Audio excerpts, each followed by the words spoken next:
우리가 이제 새로운 교회로 이렇게 예배를 드리기 시작한 지도 지금 2달 정도가 넘었습니다. 2달이 넘었죠. 10월 우리가 둘째 주에 주일에 처음으로 예배를 드리고 예배를 드리면서 12월이 지나고 이제 1월 첫날을 우리가 맞이하게 됐는데요. 2024년은 우리에게 어떻게 보면 굉장히 다사다난했던 많은 일들이 있었던 우리 인생에 있어서 어떤 전환점이 될 만한 그런 시간표라고 볼 수 있을 것 같습니다. 많은 분들에게 그러하셨을 텐데 저에게는 좀 더 그랬던 것 같습니다.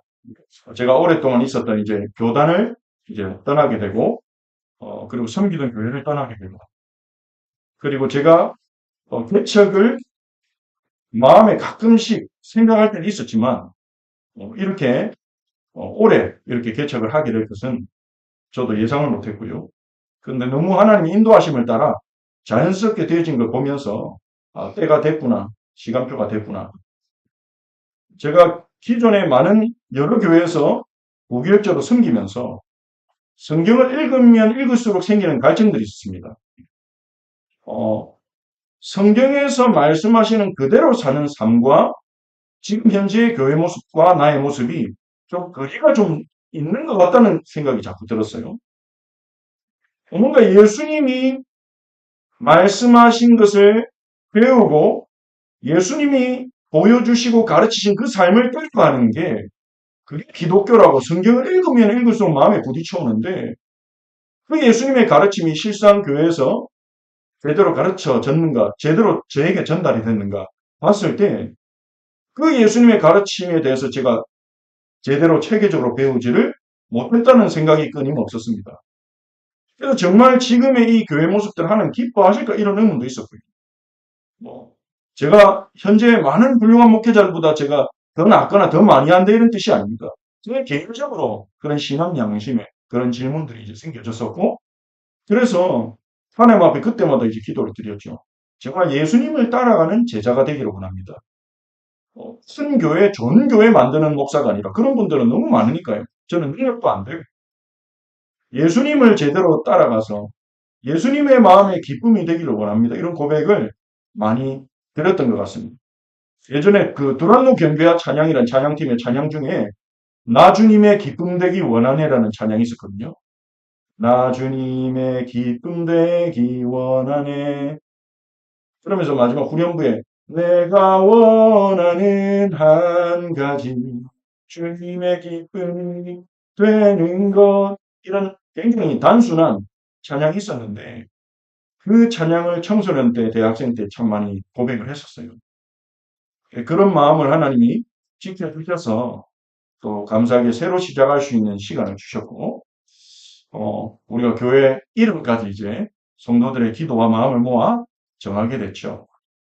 우리가 사자와 어린 양 교회 이렇게 이름을 시작하게 됐는데 이 교회 이름을 얘기하면 대부분의 반응이 어렵다. 그래서 어떤 사람은 대놓고 바꾸는 게 안 낫겠냐 이렇게 얘기하기도 하고 하는데 그런데 들으면 들을수록 생각하면 생각할수록 너무 감사해요. 참 잘 주셨다.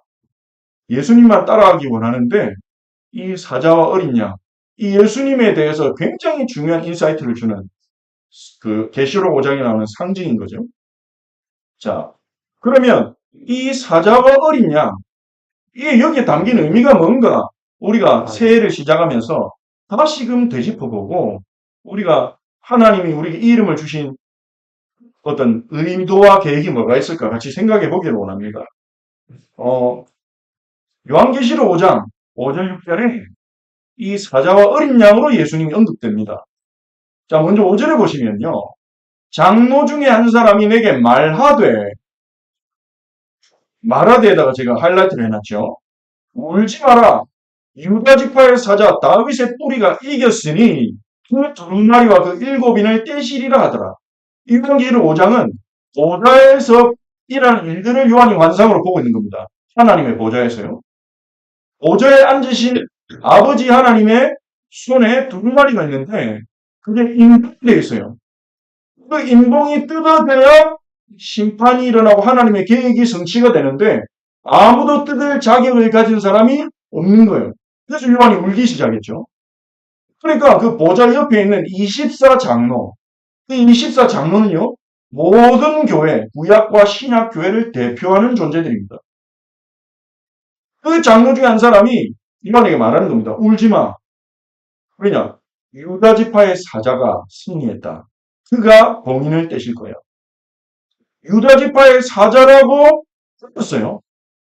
그랬는데 6절에 보니까 내가 뽑힌 장로는 예수님을 소개할 때 유다 지파의 사자라고 소개했어요.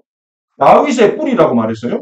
유다 지파의 사자는 다윗의 후손 메시아 왕을 말하는 겁니다. 그런데 직접 보니까 이분이 직접 보니까 유다 지파의 사자가 어디 있지라고 직접 보니까 사자의 모습이 아니고 유다 지파의 사자인데 메시아 왕인데 어떤 모습이냐? 일찍이 죽임 당한 것 같은 어린 양이 있는 거예요. 피가 묻은 어린 양, 피 흘리신 어린 양. 하지만 어린 양이지만 그는 연약하지 않습니다. 어린 양의 모습이지만 그래도 뿔이 있고 7눈이 있어요. 그런 권세를 의미하기 때문에 7뿔은요 완전한 권세, 7눈은 완전한 지혜, 모든 것을 알고 계시는 완전한 지혜와 지식을 의미한다고 볼 수 있죠. 어린 양의 모습으로 계신 거예요.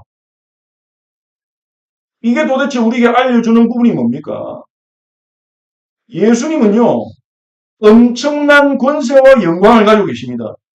유다 지파의 사자, 메시아로, 구약 성경에 예언된 메시아로 오셨어요. 왕으로 오셨어요. 그런데 알고 보니 그분의 정체성은 그거보다 더 수 없이 높고 크신 거예요. 성삼위 하나님 가운데 성자 하나님, 태초부터 계셨던 말씀 하나님이 예수님인 거죠.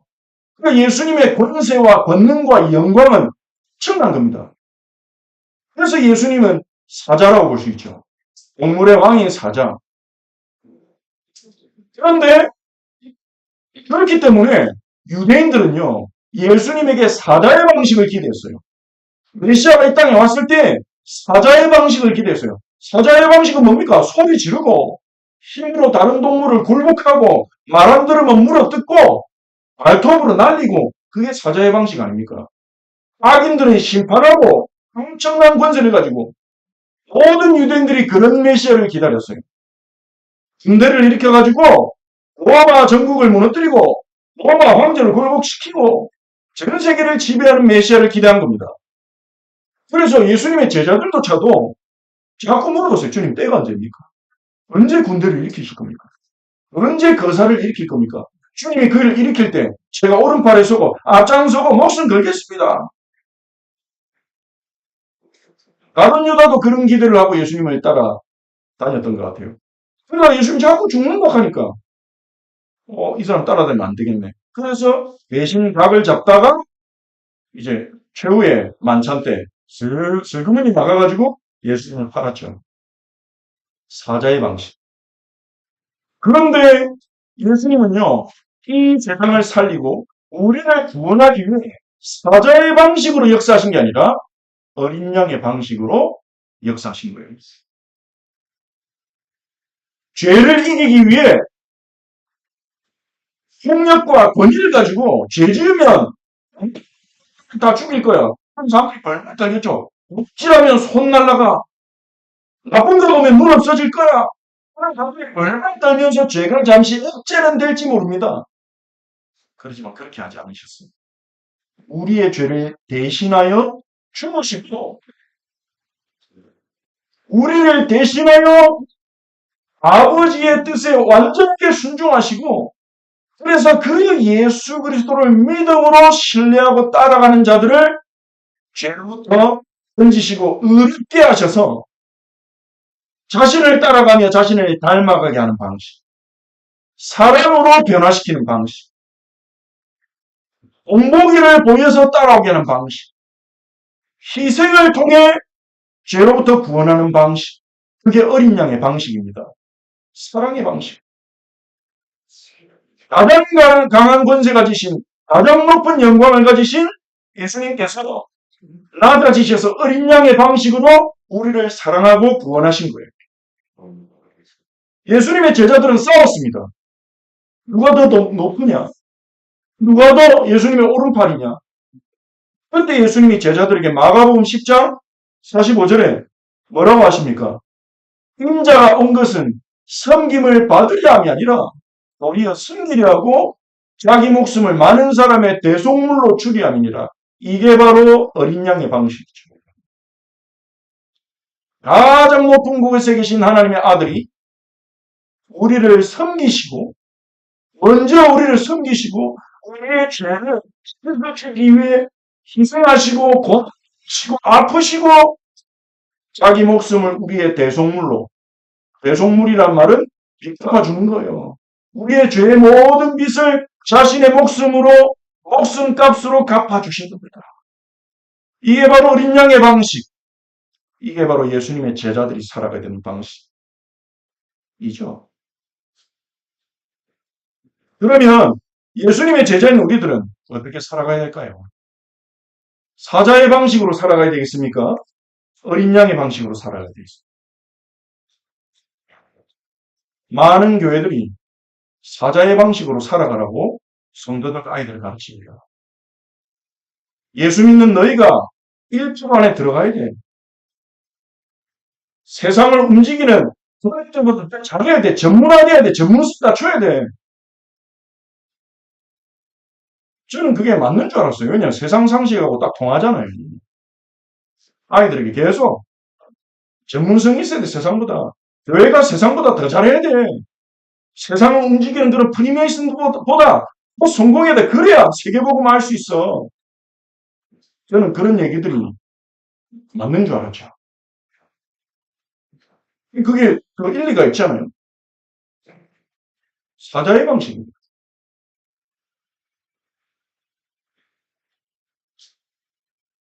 곰곰이 생각을 해봤어요.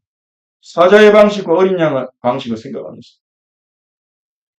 그동안 정말 그러면 그런 메시지를 듣는 가운데 우리 후대들에게 정말 마음과 뜻과 힘을 다해 하나님을 사랑해야 된다는 그 마음이 과연 얼마나 전달이 되었을까? 하나님이 우리에게 원하시는 게 과연 그런 사자의 방식인가? 하나님의 능력이 없어서 하나님의 자녀들이 기도하면서 막 이를 갈고 막 성공하고 그래야 세계복음 알릴 수 있는가? 물론 성경에도 요셉 같은 케이스가 있죠. 근데 그 요셉은요, 자기가 이를 갈고 공부하고 노력해서 총리가 된 게 아니잖아요. 하나님이 그 시대에 총리가 필요하니까 총리를 만든 거예요. 요셉이 어릴 때 준비되고 훈련되는 게 뭡니까? 아버지 야곱으로부터 야곱은 아무것도 몰라요. 야곱은 이집트에 살아본 적도 없어요. 이집트 문화도 몰라요. 그런 야곱이 무슨 요셉한테 어느 세계화 돼야 돼. 세계적인 그릇을 갖춰야 돼. 그런 얘기를 했겠습니까? 이게 틀렸다는 얘기는 아닙니다. 그 얘기들이 틀렸다는 얘기는 아니에요. 더 근본적으로 중요하게 전달돼야 될 얘기들이 논되지 않았다는 거죠. 정말 우리 인생을 다해서 사랑해야 될 분이 하나님이요. 그 하나님이 기뻐하시는 것은 십계명을 통해 구약 성경을 통해 계속 전달하신 마음과 뜻과 힘을 다해 하나님 사랑하고 너와 네 이웃들을 하나님의 형상으로 대하고 자신을 주 안에서 사랑하고 자기 사랑하는 만큼 이웃을 사랑하는 거. 그 사랑의 방식도 왜곡되어 있기 때문에 내 마음대로 사랑한 게 아니라 내 배운 대로 사랑한 게 아니라 하나님이 보여주신 대로 사랑하는 거. 하나님이 가르쳐주신 대로 사랑하는 거. 그래서 10가지 언약의 말씀 10계명은요. 우리가 매주 읽는 사랑의 방식인 것입니다. 사랑은 어떤 것입니까? 하나님이 주신 그 사람의 위치와 권위를 인정하고 인정하는 것이요. 사랑은 어떤 것입니까? 나의 생명과 타인들의 생명을 소중히 여기고 그 생명이 지켜지도록 돕는 것이요. 그리고 사랑이 뭡니까? 반음하지 말라. 가정의 의미와 가치를 알고 그 가정을 소중히 여기고 그리고 하나님이 주신 성을 자신의 쾌락을 위해서 남용하지 않는 것.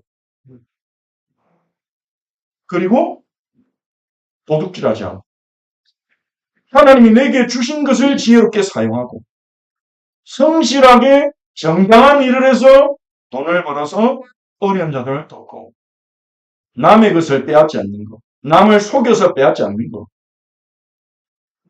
그리고 이웃에 대해서 거짓 증언하지 않는 것, 확인되지 않은 말들을 해서 다른 사람의 명예를 손상하고 피해를 입히지 않는 것, 그리고 진실할 것, 그리고 남의 것 탐내지 않는 것.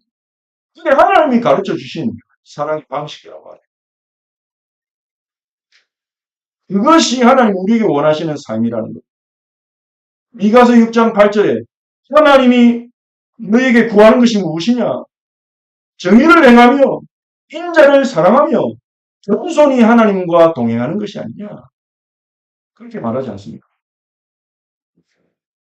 하나님은 우리가 어린 양으로 오신 사자, 그 예수님이 택하시고 보여주신 것처럼 그 예수님을 바라보면서 예수님이 그 어린 양의 방식으로 세상에 볼 때는 패배한 것 같고 실패한 것 같았지만 결국은 십자가에 달리신 그분의 죽음은 죄와 사망을 이기는 승리요. 그리고 그 예수님은 부활을 통해 사탄과 죄와 지옥을 다 꺾으셨단 말이에요. 그래서 우리도 예수님 바라보면서 지금은 돈을 갖고 지금은 속는 것 같고 지금은 인내해야 되지만 장차 하나님이 주실 영광을 바라보며 어린 양의 방식으로 살아가기를 원하시는 겁니다.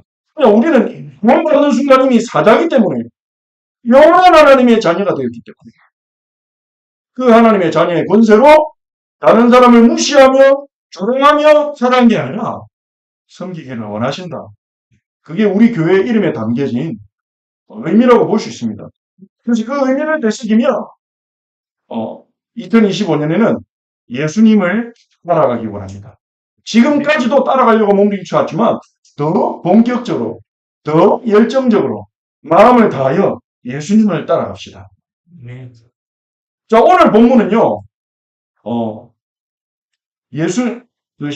요한계시록 14장 1절 5절에 보면 시온산에 서 있는 14만 4천의 무리가 나옵니다. 이 14만 4천, 그리고 시온산이 나오죠. 이 시온산은 도대체 뭐냐?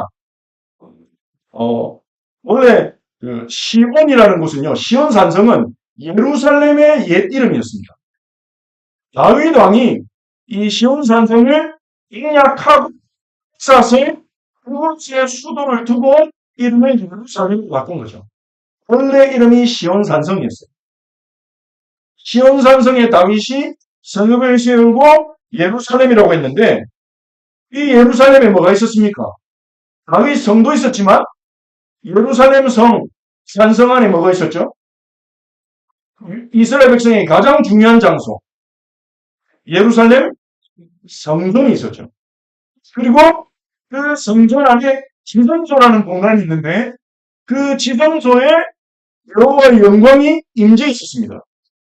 그렇기 때문에 예루살렘은요, 하나님이 다스리시는 곳, 하나님이 통치하시는 성읍인 거예요.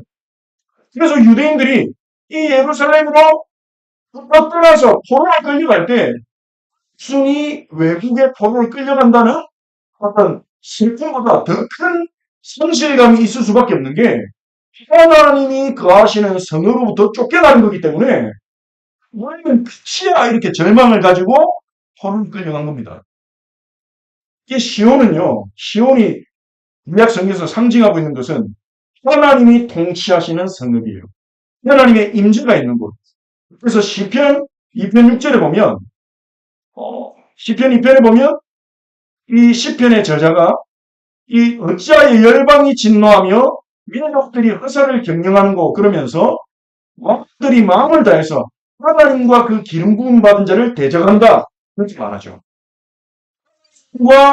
하나님이 보내신 그리스도를 대적하는 문화를 향하여 계속하고 있습니다. 정치 경제는요.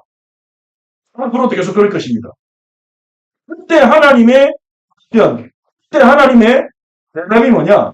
내가 나의 왕을 내 거룩한 산 시온에 세웠다 하리라. 하나님은 메시아를 시온산에 세우심을 통해서 이 세상을 회복시키신 거예요. 이 세상을 다시금 하나님 나라로 만드시는 거예요. 하나님의 일을 하시는 것입니다. 그래서 이 시편 2편에서도 볼 수 있듯이 시온산은 하나님이 왕을 세우시고 다스리시는 것이죠. 그리고 예레미야 3장 17절 볼까요? 그때 예루살렘이 그들에게 여호와의 보좌 일컬음이 되며 이 시온산이요 여호와의 보좌라고 불리게 될 거라고 예레미야 선지자가 예언하는 거죠. 모든 백성이 그리로 모이리니 여호와의 이름으로 말미암아 예루살렘에 모이고 다시는 그들의 악한 마음에 왕대로 그들이 행하지 아니할 것이며. 자, 이 예언은요 예루살렘이라는 지형을 말하는 게 아니다. 지형. 예루살렘 지역을 말하는 게 아니에요. 예루살렘 지역으로 상징되는 하나님의 통치를 말하는 거죠. 하나님의 나라를 말하는 거예요. 우리가 예루살렘으로 아직 가지 않았지 않습니까?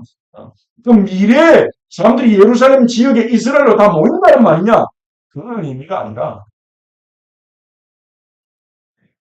그래서 시온은요, 여호와께서 다스리시는 여호와의 통치가 있는 곳을 의미하는 것입니다. 성경에서요.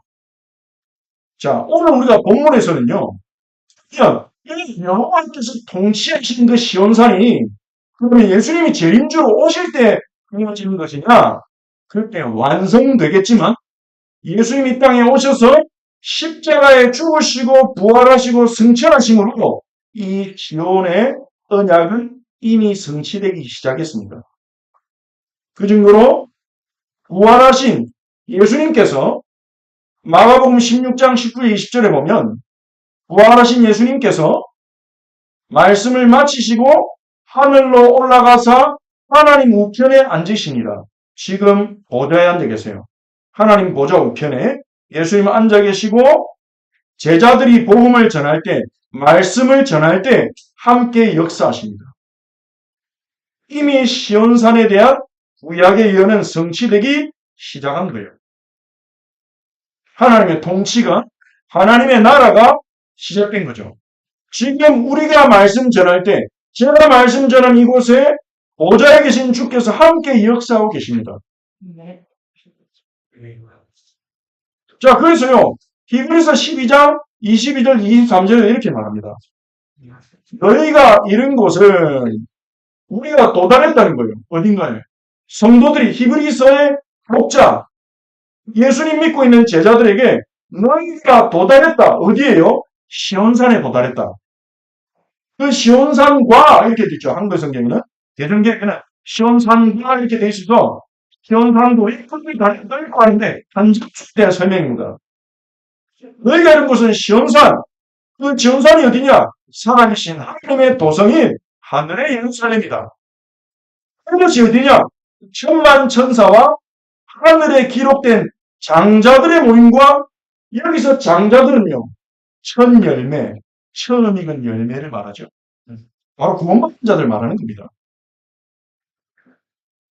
만민의 심판자신 하나님과 온전하게 된 의인의 영들과 여기에 도달했다는 거예요. 예수님이 말씀과 도달됐고 여기에 소속된 겁니다. 그래서 현관에 서 있는 14만 4천은 어디예요? 구원받은 성도를 말해요. 14만 4천 이걸 가지고 인용하는 문자적으로 받아들이는 사람들이 많습니다. 대표적인 게 여호와의 증인, 신천지 이런 이단단체들이요. 14만 4천만 구원받는다. 그러니까 빨리 우리에게 와서 우리가 말하는 진리를 듣고 14만 4천 안에 들어가야 돼. 이렇게 사람들을 미혹했습니다. 14만 4천. 그러니까 14만 4천 넘어가면 그 사람도 또 머리 써야 될 거예요. 우리가 지금 한 20만 명, 30만 명 모이는데 14만 4천만 되니까 이 중에서 더 열심히 하는 사람만 나중에 또 들어갈 거다 이런 식으로 하겠죠. 근데 문자적인 숫자가 아닙니다. 요한계시록이라는 성경의 장르 자체가 혹시 장르입니다. 혹시 장르는요, 많은 상징적인 숫자와 이미지를 통해서 현실 배후에 숨어있는 영적인 지식을, 영적 사실들을 선포한 게 묵시장래예요. 예를 들면 다니엘서처럼 다니엘서에서 거대한 4마리의 짐승이 나오거든요. 어떤 거는 사자무리에 날개가 달려있고 뭐 어떤 거는 표범인데 날개가 4개가 달려있고 곰인데 이빨에 갈빗대 3개를 물고 있고 그런 짐승이 나타난 적이 없잖아요. 묵시 잡는 겁니다. 그 짐승의 모습들을 통해 현실에 있는 어떤 국가나 현상을 설명하는 거죠. 그런 계시록에 나오는 숫자를 누가 봐도 상징적인 숫자로 보이는 숫자를 문자적으로 해석해서 이 이상의 수많은 영혼들을 구원할 하나님의 계획을 축소시키는 것은 너무나 큰 범죄죠. 하나님이 14만 4천 명만 구원하시겠습니까? 이 14만 4천은요, 계시록에도 많이 나오듯이 12 곱하기 12 곱하기 1000, 이게 14만 4천이죠. 구약의 하나님의 교회 숫자 12지파, 신약의 교회를 대표하는 숫자 12사도, 요거를 곱하고 충만함을 의미하는 1000, 이거를 곱하면 14만 4천. 쉽게 말하면요, 구약과 신약의 모든 축방한 성도들, 모든 시대의 성도들, 구원받은 모든 성도들을 말하는 거예요. 14만 4천은요. 시온산에서 있는 14만 4천을 본다는 이건 뭡니까? 하나님께 구원받아 그리스도 예수와 함께하고 있는, 어린 양 예수와 함께하고 있는 성도들의 모습을 본 거예요. 그러면서 이 14만 4천의 특징에 대해서 말합니다. 이 14만 4천의 특징을 보면서 우리는 성도가 어떤 존재이며 또 우리는 어떤 성도가 되어야 하는가를 오늘 말씀을 잘 듣고 우리가 그 말씀을 따라 하나님 앞에서 응답받아 나가야 되겠습니다.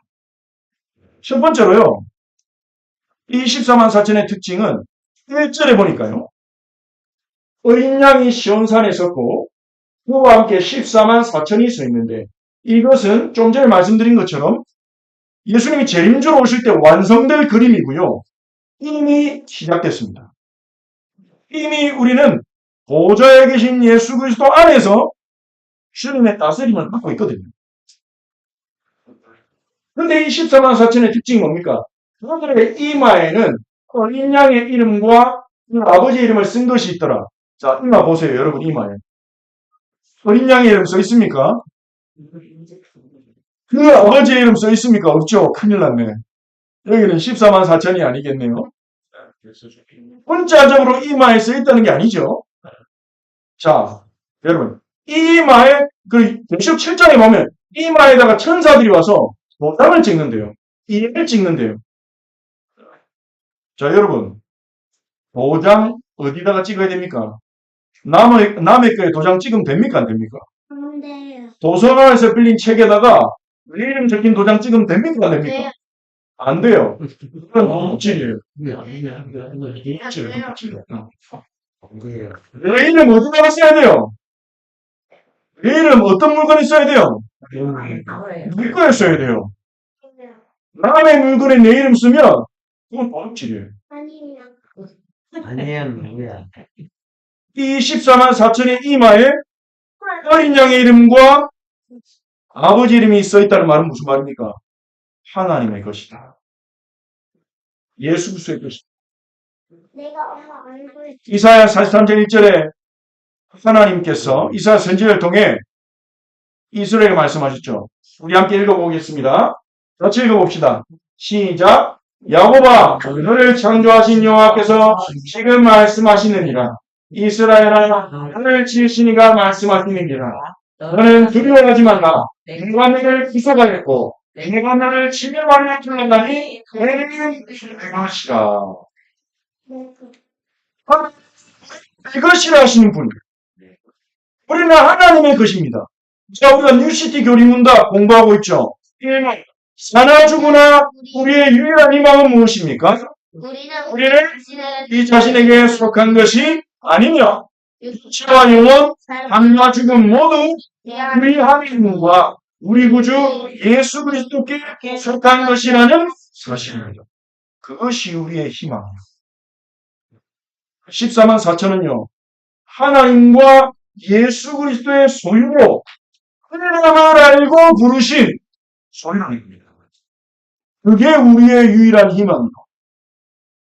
하나님은 자신의 것인, 자신의 자녀인, 자신의 백성인 우리를 어떻게도 빼앗기지 않을 거예요. 여러분이 불신앙한다고 그 불신앙에 빼앗기지 않을 거예요. 여러분이 가난하게 된다고 그 가난 때문에 여러분을 놓치지 않을 겁니다. 그게 우리의 유일한 희망이에요. 사나 죽으는. 주님은 영원히 살아계시기 때문에 영원히 우리를 놓치지 않으실 거예요. 주님은 전능하시기 때문에 우리의 무능 때문에 우리를 놓치지 않으실 거예요. 죽음이나 재앙이나 재난이나 어떤 것이 와도 하나님의 손에서, 하나님의 사랑에서 우리를 끊을 자는 없습니다.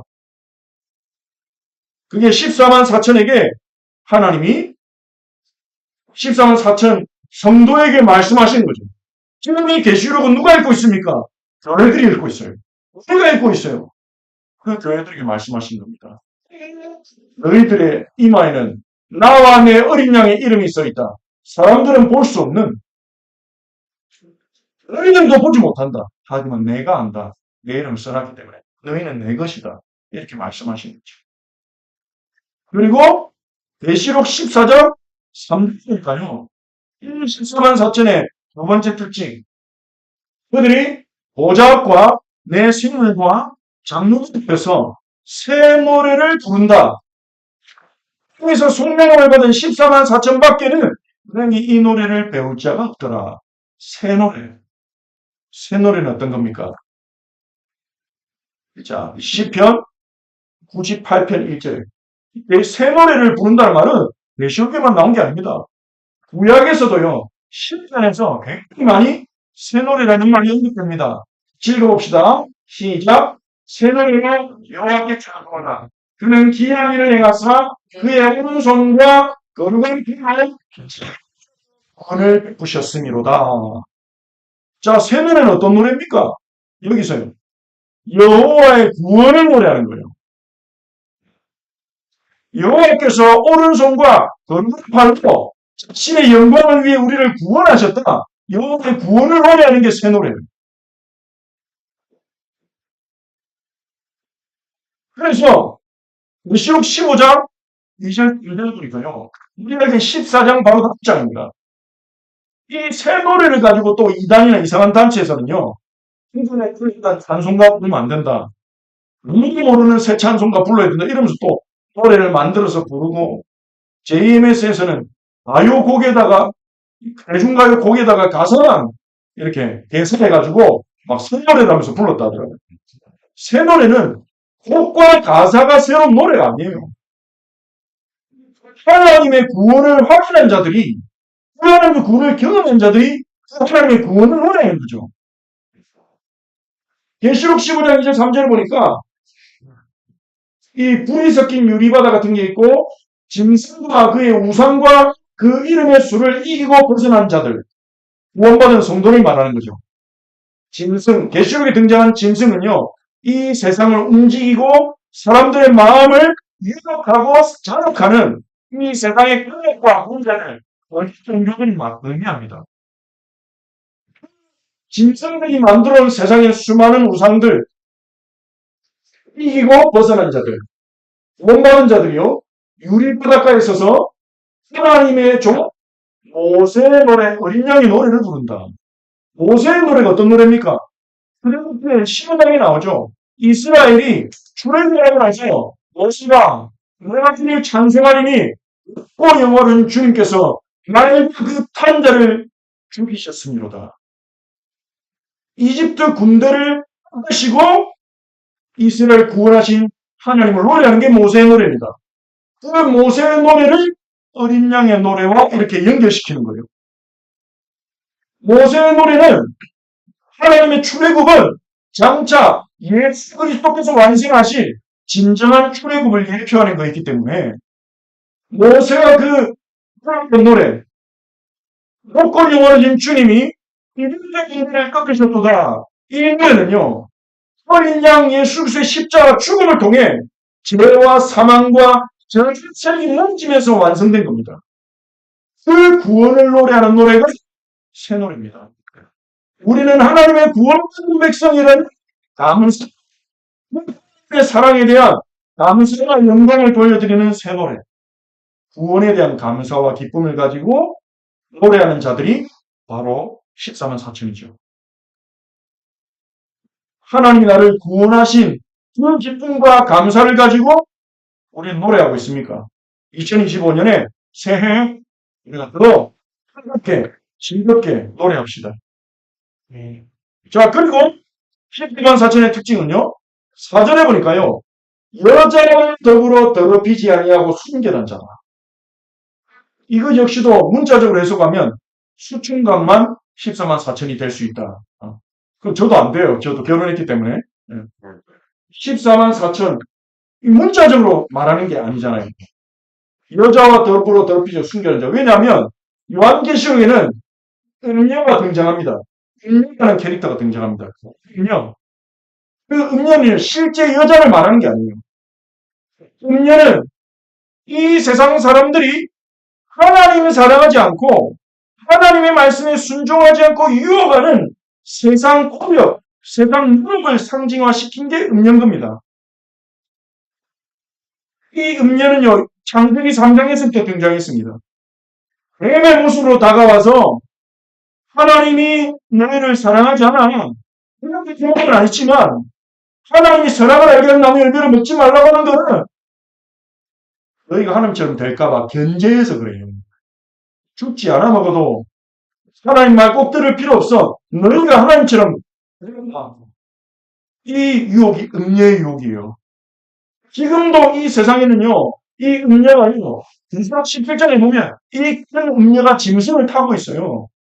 온갖 사치품을 다 가지고 지금 이 시대에 이 음녀는 도대체 누굴까요? 곳곳에 있어요. 돈이 최고야.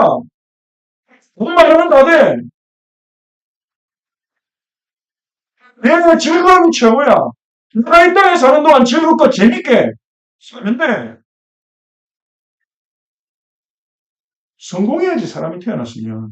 남들한테 존경받고 인정받는 삶을 살아야지. 네 스스로 열심히 하면 돼. 이런 수많은 음녀의 소리들이 있는데 구원받은 자는요. 그 길을 따르지 않고 예수의 말씀을 따르는 자예요. 그게 영적 순결입니다.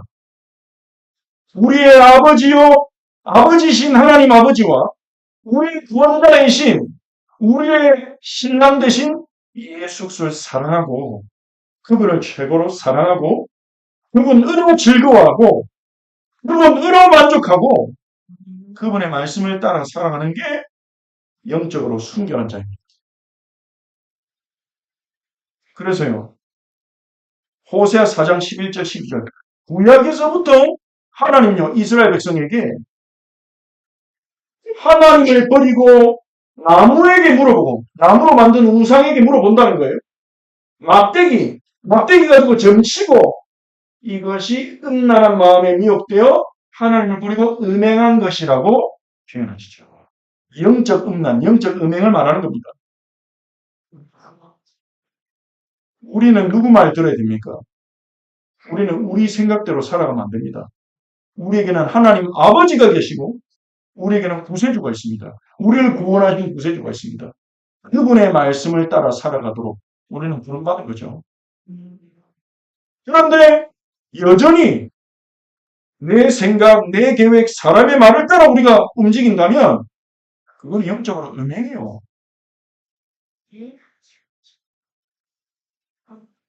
고린도 9절 11장 2절에 사도 바울은요.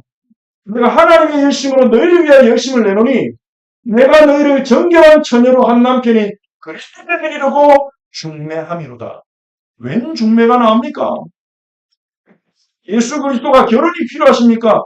여기서 말하는 너희는 교회 자체 말하는 거예요. 교회. 우리가 예수 믿는 것은 결혼의 은유로 이렇게 표현된 것입니다. 정결한 처녀로 그리스도 아닌 다른 무언가를 그리스도처럼 사랑하고 희망처럼 의지하고 신뢰하는 그 모든 모든을 정결한 처녀로 한 남편인 그리스도를 사랑하고 충성하도록 내가 너희를 인도하기를 원한다. 이 말이죠. 또한 이 14만 4천의 특징이 뭡니까? 어린 양이 어디로 인도하든지 따라가는 자. 이제 어린 양 예수 그리스도가 우리의 신랑, 남편이 되셨기 때문에 이제는 자유는 끝났습니다. 진짜요? 비율이 뭔데? 아니, 결혼하기 전에는 자유의 역사. 그럴 수 있잖아요. 어, 결혼하기 전에는 여성이 내가 어떤 남자랑 결혼하게 될까 꿈도 꾸고 저 남자일까 저 남자일까 그렇게 할 수 있지만 결혼을 했습니다. 자유는 끝났죠. 남편이 딱 생겼죠. 내가 사랑하고 내가 공경하고 따라가고 함께 살아갈 배우자가 결정이 된 것입니다. 그럼 자유가 끝나면 어떻게 시작되냐? 그게 아니죠. 새로운 자유가 주어져요. 이제는 누구를 따라갈까 고민할 필요가 없는 자유가 주어져요. 우리가 예수 믿게 된 것은 몸 자유가 주어진 것입니다. 무엇이 진리일까? 무엇을 따라가야 될까? 무엇을 해야 될까? 자유가 고민부터 벗어나게 되는 자유가 있는 거예요. 이제 우리는 우리의 구주이신, 우리의 신랑이신 예수 그리스도가 원하는 게 뭘까? 그걸 찾으면 돼요. 어떻게 하면 내가 행복해지지? 어떻게 하면 내가 더 실패 안 하지? 어떻게 하면 내 인생이 더 고통스러워지지 않지? 그런 거는 우리에게 필요가 없습니다. 지난번부터 우리는 자유로워졌어요. 내 노는 어떡하지? 내 자녀는 어떡하지? 내 미래는 어떡하지? 수많은 불안과 염려를 안 해도 되는 자유가 주어졌어요. 나보다 더 지혜로우신 예수께서 남이 아니라 우리의 남편이에요. 남이 아니라 우리의 남편. 하나님이 그냥 살아계신 우주를 다스리시는 객체가 아니라 그 하나님이 우리 아버지인 것입니다. 그럼 우리는요, 그 주님의 말만 제대로 깨닫고 따라가면 돼요. 어린 양이 어디를 인도하든지 따라가는 자들. 때는 볼때 보이는데 이걸로 인도하실 수도 있어요. 때로는 주님들만 데리고 가시기도 합니다. 왜 저기로 인도하시지? 하는 길이 있는데 나는 이 길 가고 싶은데 우리가 원하지 않는 길로 인도하시기도 합니다. 그런데 우리는 그 길로 따라가면 돼요. 왜 그렇습니까? 인도하는 분이 예수 그리스도 하나님의 아들이시기 때문에. 그래서 말씀의 제목을요. 따라 예수 따라. 따라가는 걸 3번이나 강조한 거예요. 물론 이 표현은 제가 창작한 것은 아닙니다. 따라 예수 따라. 어디를 가든지. 요한복음 21장 18절 19절에 예수님이 베드로에게 말씀하십니다. 네가 젊어서는 스스로 끼끼고 원하는 것을 다닐거니와 늙어서는 이건 베드로가 할아버지 되고 나서 이게 아니에요. 지금부터는 이 말이죠. 이 팔을 벌리리니 남이 너에게 띠를 띄우고 네가 원하지 아니하는 곳으로 데려가리라.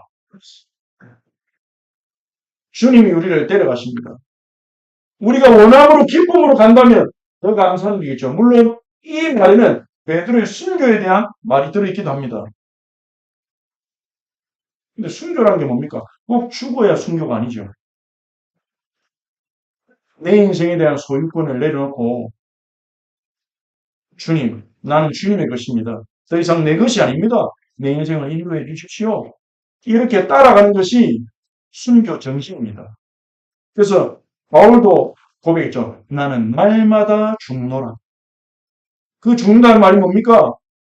내가 주인 되려고 하고 내 마음대로 하려고 하는 하나님의 뜻을 알려고 하지도 않고 거부하는 그 나의 자아를 날마다 십자가 앞에서 죽인다. 자기가 죽는다는 게 아니라 죽었음을 확인한다. 더 정확하게. 이 십자가에서 나는 죽는데 왜 내가 또 살아서 이렇게 움직이는가? 그거를 날마다 확인하고 고백하는 거죠. 요한복음 13장 34절 35절에 예수님이 새 계명이라고 주신 겁니다. 어린 양을 따라간다는 말은 무슨 말입니까? 하나님의 말씀을 따라간다는 것도 되고요. 어린 양의 방식으로 살아가는 겁니다. 우리는. 어린 양의 방식이 뭡니까? 내가 너희를 사랑한 것 같이. 사자이신 주님은 사자의 공의와 권세로 우리에게 엄중한 명령을 내려서 우리를 아버지가 있어요. 그런데 그게 아니라 어린 양의 방식으로 먼저 사랑하신 거예요. 먼저 희생하고 용서하고 대신 듣고 대신 우리를 위해 고난의 길을 걸어가시고 내가 너희를 사랑같이 너희도 서로 사랑하라. 그래서 너희가 서로 사랑하면 이로써 모든 사람이 너희가 내 제자인 줄 알리라. 사랑을 통해 예수님의 제자로 세상에 나타나라는 거예요. 어린 방식으로 세상에 그리스도를 알리라는 거예요. 사자의 방식이 아니라. 전하고 돈 많이 벌고 성공하고 엘리트 되고 세상을 움직이는 단체들, 뭐 테이블이니 프리메이슨이니 유대인이니 그런 단체와 맞먹을 만큼 성공해가지고 약간 도전을 만들어가지고 꿈을 찾아가는 명령이 성경에는 없습니다. 예수님은요, 너희가 서로 사랑하면 세상이 너희가 내 제자인 줄 알리라 했어요. 우선순위와 본질에 대한 얘기입니다. 어린 양이 어디로 인도하시는지 따라가는 거죠. 그리고 14장 4절에 사람 가운데서 속량함을 받아 처음 익은 열매로 하나님과 어린 양에게 속한 자들이니 한 번 더 하나님과 어린 양에게 속한 자들이라고 나옵니다. 14만 4천은요. 사람 가운데 속량받은 사람, 구원받은 사람이죠. 이 사람들은 처음 익은 열매랍니다. 이 처음 익은 열매는요. 구약적인 배경을 가지고 있죠. 이스라엘이 수확을 거두면 처음 익은 열매를 하나님께 바쳤어요. 처음 익은 열매는 하나님의 것입니다. 예레미야 2장 3절에는요.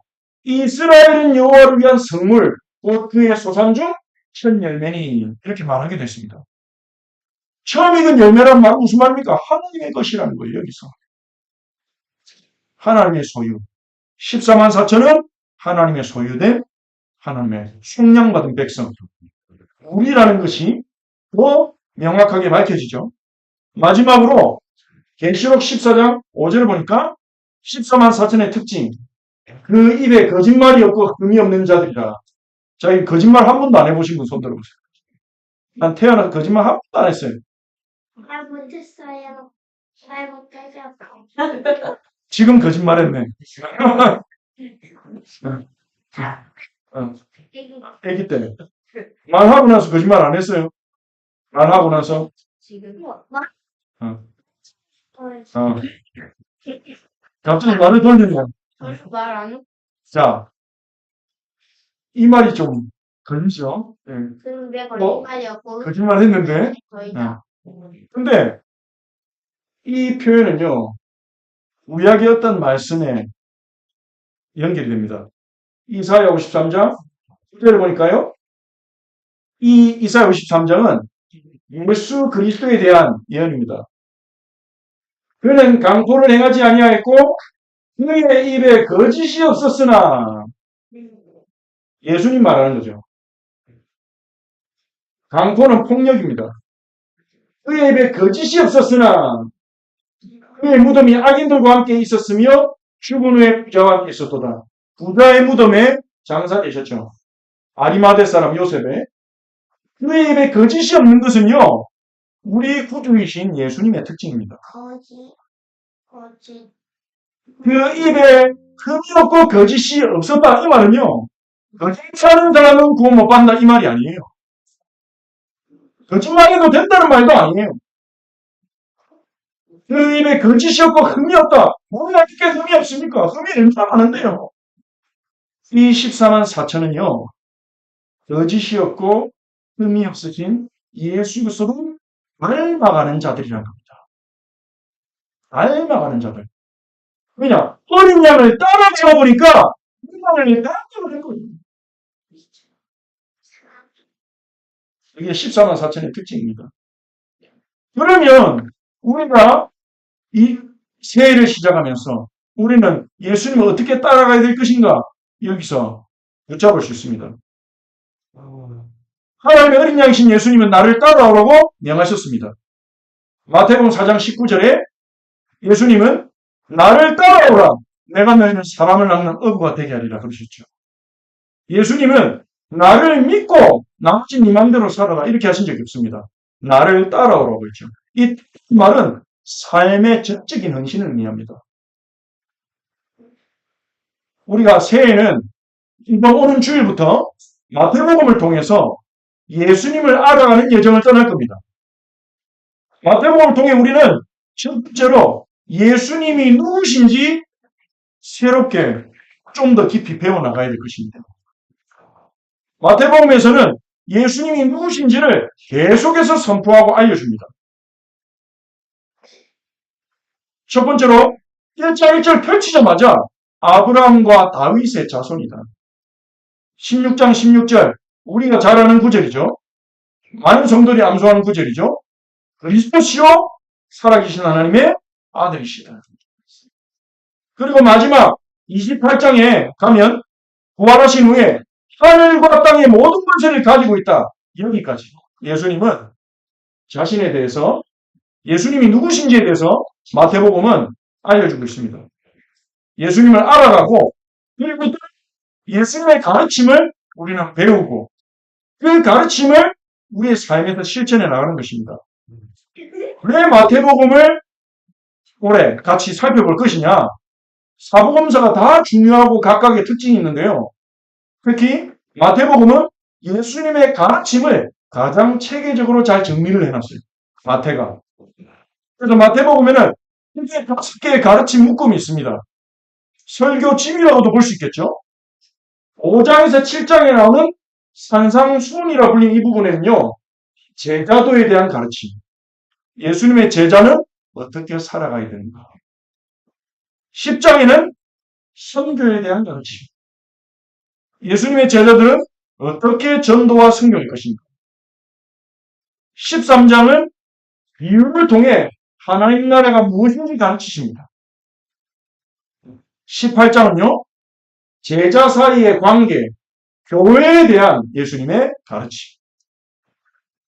24장, 25장은 미래에 대한, 종말에 대한 예수님의 가르침. 우리는 이 가르침을 배우고 이 가르침에 따라 살아가는 한 해가 될 것입니다. 자, 우리가 기대하면서 마태복음을 앞으로 함께 읽어나가고 마태복음을 통해 주님의 음성을 듣도록 합시다. 자, 결국 나를 따라 예수 따라. 자, 함께 읽어볼까요? 오늘 한 해 우리 교회 표이기도 합니다. 올 한 해 기도 제목이고요. 열정. 우리 다 같이 함께 읽어봅시다. 시작! 따라 예수 따라가는 2025년. 그럼요. 따라 예수님 따라가는 2025년. 이 한 해가 되기를 바랍니다. 예수님을 본격적으로 따라갑시다. 이 표현은요, 따라 예수 따라 이 표현은 한 소설책의 제목입니다. 한 소설책의 제목인데 여기 우리나라에 선교로 들어왔던 선교사님의 아내, 그분도 선교사님인데요. 애니 베워드라는 여자 선교사님이 있습니다. 이분이 한국말을 굉장히 잘하고 한국말을 가르치는 교재를 쓸 정도로요. 미국 분인데 그 한국 이름도 지었어요. 배위량이라고 배언인데 배위량이라고 한국 이름도 지어서 한국 사람에게 다가가고 복음 전하신 분인데 이분이 한국 사람들에게 복음이 주는 그 변화와 복음의 비밀에 대해서 알리기 위해서 소설을 썼어요. 그 소설 제목이 따라 예수 따라가네라는 소설입니다. 여기 주인공이 여자아이가 나오는데 이름이 고고예요. 그 당시에 여자 이름이요. 별칭이 납치였대요. 마지막에 태어났다고 끝순이, 뭐 막순이, 잊었을 때 또따리. 한글 나왔는데 또따 나왔다고 또따리. 이런 식으로 이름을 막 지었는데 이 승기자는 그게 너무 마음이 아파서 여자 주인공 이름을 보배라고 지은 거예요. 보배. 보문이라고. 근데 그 보배는 가본을 다 10살 때, 아니, 2살 때 10살짜리 남자한테 시집 가가지고 죽도록 고생하면서 일을 하다가 살려보고 18살에 아이를 낳았는데 남편이 6개월 뒤에 죽어버린 거예요. 그러니까 시부모님이 여자예요. 이 자기 며느리 보배를 돈 받고 나이 많은 남자한테 팔아버렸어요. 그래서 그 남자 집에 가서 거기서도 막 일시키고 몽둥이로 때리고 예전에 조선시대 그런 고통을 당하는 여성들이 너무 많았어요. 정말요? 그런데 예수님 믿고 베나드에 가는 진짜요? 그런 자신의 꿈과 기도 제목을 담은 이야기를 쓴 게 그 소설인데요. 진짜요? 이건 뭐예요? 따라 예수 따라가네. 따라 있어서. 그 예수님을 따라가는 그 예수님을 따라 신정에서 우리나라에 와서 복음을 전한 선교사님. 말로만 복음 전한 게 아니라 예수님께 받은 사랑을 막 쏟아부었어요. 선교사님들이. 이 소설을 쓴 그 애니 베어드 선교사님 같은 경우는 한국에 와서 애를 낳았는데 그 자기 자녀가 3살 때 죽었어요. 병에 걸려가지고. 그때 이 선교사님이 기도하면서 슬픈 가운데 쓴 찬송가가 멀리 왔더니라는 찬송이에요. 멀리 왔더니 그 찬송을 통해서 고통 중에 있는 많은 사람들이 또 위로를 받은 거죠. 그 찬송가 작사 작곡에 보면 배위량이라고 이렇게 되어 있습니다. 387장이던가요? 그 배위량이 바로 애니 베어드 선교사님의 한국 이름입니다. 예수님 따라왔어요. 예수님처럼 사랑했어요. 그래서 그 선교사님들 보면서 예수님을 따라가는 수많은 제자들이 일어난 겁니다. 하나님의 방법입니다. 그래서 우리 사자어린 양 교회도 2025년에는 따라 예수님 따라가는 한 해가 되기를 바랍니다. 자, 우리 옆에 있는 성도님들에게 한번 말합시다. 따라 예수님 따라갑시다. 예수님 따라갑시다. 아멘. 우리 함께 기도합시다. 바로 성찬을